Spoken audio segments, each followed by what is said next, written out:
நம்ம படிக்க வர்றதுக்கோ ஏன்டா படிக்கிறோம்னு நினச்சி வரவே கூடாது. இங்கே வந்தால் நம்ம சுற்றிட்டு இருக்கோம் வச்சுருந்தப்பெல்லாம் நம்மளை எல்லாரும் கேவலமாக தான் பேசியிருப்பாங்க. அப்புறம் நம்ம இங்கே படித்து வேலை கிடச்சிதுன்னு சொன்னால் நம்மகிட்ட அவங்க பேசுகிற ஸ்டைலே மாறிடுது. போகிற இடத்துல ஒரு மாதிரி பேசுகிறாங்க, என்னடா அது முந்தானே வரைக்கும் இதே ஊரில் தான் இருந்தோம், ஒரு நாய் நம்மளை மதிக்காதுன்ற மாதிரி தான் யோசிச்சுட்டு இருந்தேன். இப்போ நமக்கு வேலை கிடச்சிச்சுன்னு கூட நான் சொல்லவே இல்லை யாருக்கிட்டையும். சொல்லாதப்பயே அவ்வளோ தூரம் ஒரு ரெஸ்பான்ஸ் கிடைக்குது. ரொம்ப கொஞ்சம் சந்தோஷமாக தான் இருக்குது. இது எல்லோரும் கொஞ்சம் வந்து ட்ரை பண்ணுறது பெருசு இல்லை, விடாமல் தான் இருக்கணும். எடுத்தோடனே ஜெயிச்சிட முடியலை. சில பேருக்கு நல்ல டேலண்ட் இருக்கும், டக்குன்னு ஜெயிச்சிருவாங்க.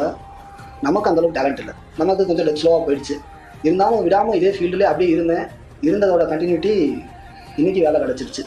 அது ஓகே, ஓரளவு சந்தோஷமாக இருக்குது. ஏதோ வீட்லேயும் கொஞ்சம் சந்தோஷமாக நிம்மதியாக இருக்காங்க. நம்மளாம் கவர்மெண்ட் வேலைக்கு போகமான்ட்டு யோசிச்ச நிலைமை போய் இன்றைக்கி நானும் ஒரு கவர்மெண்ட் வேலைக்கு போயிட்டேன். இதுக்கு ஹெல்ப் பண்ண இன்ஸ்டியூட்டுக்கு ரொம்ப நன்றி.